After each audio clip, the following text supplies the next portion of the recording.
แล้วให้ไปเขาฟรีไปก็บ่เขาก็พอใจแห้งยังวะก็เบิ่งแล้วอุ้งอิงขึ้นบัตรจ้า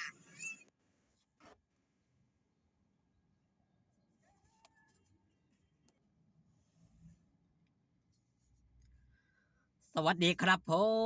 มเป็นจังได๋นะครับพ่อได้ยินเสียงไปแล้วกับคุณป้าท่านหนึ่งเพิ่นได้ออกมาอัดคลิปเว้าฮอดจอดถึงเรื่องราวที่เพิ่น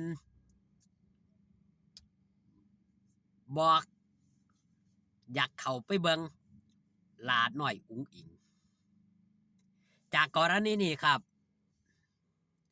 หลายคนก็คือสิได้เบิ่งหลายคนก็คือสิได้แย่งไปแล้ว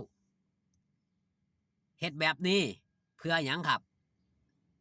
ฮู้จุดประสงค์เพิ่นนั่นคือคอนเทนต์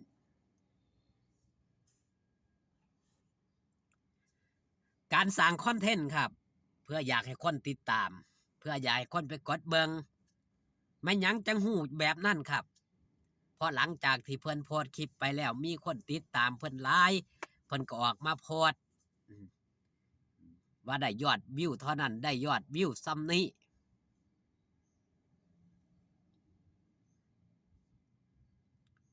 การทำคอนเทนต์แบบนี้ครับเขาเอิ้นง่ายๆว่าคอนเทนต์ขยะถ้าเป็นคอนเทนต์ที่เฮ็ดให้คนอื่นนี่เขาเดือดร้อนเดือดเนื้อร้อนใจไปนำหลายคนเบิงเขาไปเบิงเพราะหยังครับอยากรู้สาเหตุว่าเป็นหยังเพิ่นคือบ่อยากเข้าไปเบิงหลาน้อยอุ๋งอิงแล้วหลาน้อยอุ๋งอิงเกี่ยวอีหยังแม่นบ่ครับ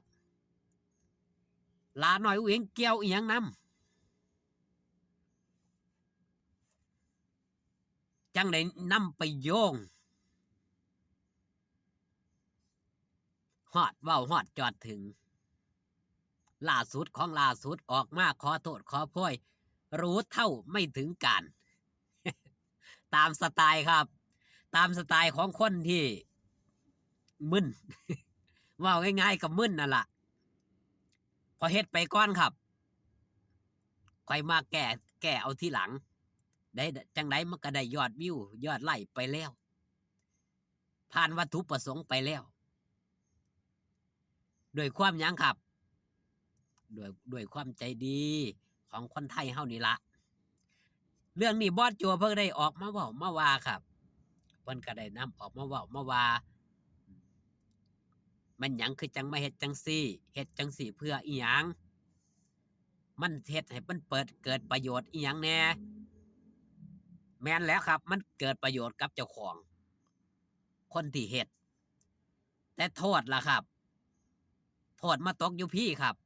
วงหมอลำหลาน้อยอุ๋งอิงหลายคนก็เพ่งเล็งหลายคนก็มาเบิงมันเกิดอีหยังขึ้นจังซั่นจังซี่มันผ่านไปแล้วครับมันผ่านไปแล้วแม่นหยังจังได้นำมาเว้าจังได๋แม่นหยังจังได้นำมาว่าเรื่องนี้มันมีกรณีเกิดขึ้นมาก่อนหน้านี้แล้วย้อนไปครับเมื่อปี2ปีที่ผ่านมามันจะมีบุคคลคนหนึ่งเว้าอยู่ในทางช่องต่อว่าสาวน้อยเพชรบันแพงนี่ไปเล่นข้างบันไดเฮือนก็บ่ออกไปเบิ่งจังซั่นจังซี่ก็เป็นกระแสขึ้นมามีคนเว้าฮอดจอดถึงมีคนไปเว้าไปว่ามากมายจังได้ออกมาแก้ตัวหรือได้ออกมาว่ามันเป็นคอนเทนต์อย่าไปคิดหยังหลายนั่นเห็นบ่ครับมันมีตัวอย่างมาก่อนหน้านี้แล้วบ่แม่นมาแต่คุณป้าคนนี้เพิ่นเฮ็ดนี่คุณป้าคนนี้ก็ถือว่าเป็นคนที่2มั้งครับที่ได้เฮ็ดคลิปออกมาแบบนี้ถ้าเป็นคนที่มีสติหยังครับสติสัมปชัญญะมีหิริมีโอตตัปปะหิริความละอายแก่ใจโอตตัปปะความเกรงกลัว เกรงกลัวต่อหยังกับเกรงกลัวต่อคำติชินนินทาเกรงกลัวต่อผลร้ายๆที่สิตามมาเขาบ่เฮ็ดกันดอกครับอย่างแรกเลยต้องมีความละอายใจแน่ไปเว้าฮอดจอดถึงลักษณะคล้ายๆกับสิไปใส่ร้ายเขาในไกลๆแต่ว่าเหตุการณ์มันบ่สัมพันธ์กันเลยครับสืบเนื่องจากหยังครับสืบเนื่องจากเพิ่นไปตั้งไอ้เด้งดึงแล้วเขาบ่ให้ตั้งเพิ่นก็เลยบ่มีความพออกพอใจเพิ่นก็เลยออกมาระบายเว้าง่ายๆซะ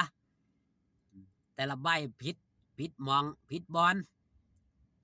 ถูกใจเจ้าของครับแต่บ่ถูกใจผู้อื่นอิหยังก็ตามครับถ้ามีคนที่มีสติสัมปชัญญะคนที่มีความคิดดีๆนี่ต้องคิดไตร่ตรองดีก่อนที่นำออกมาเว้าก่อนที่สินำออกมาว่าเพราะหยังครับอันใดสิมันเฮ็ดแล้วสบายใจเจ้าของสบายใจผู้อื่นน่ะมันสมควรเฮ็ดอันใดที่มันสบายใจเจ้าของมีความสุขตัวเจ้าของไปสร้างความเดือดร้อนคนอื่นนี่มันบ่สมควรเฮ็ดครับถ้าคนที่คิดดีมีพลังบวกในตัวเด้อครับแต่สำหรับป้าคนนี้เพิ่นคิดแต่ว่าโอ้ฉันทำแบบนี้ได้ในความคิดของไทยศรีเกตนะครับฉันสิได้ยอดวิวแน่นอนครับชั่วโมงนี้บ่มีไผบ่ฮู้จักลาน้อยอุ้งอิงถ้ามีคนใดคนหนึ่งไปเว้าให้ลาน้อยอุ้งอิงในทางเสียหายนี่ผู้นั้นก็สิถูกเว้าฮอดจอดถึงหรือมีคนเข้าไปติดตามเบิ่งมากมายนั่นคือผลลัพธ์ที่ได้ครับเข้าไปเบิ่งมากมายแล้วมันเป็นหยังครับ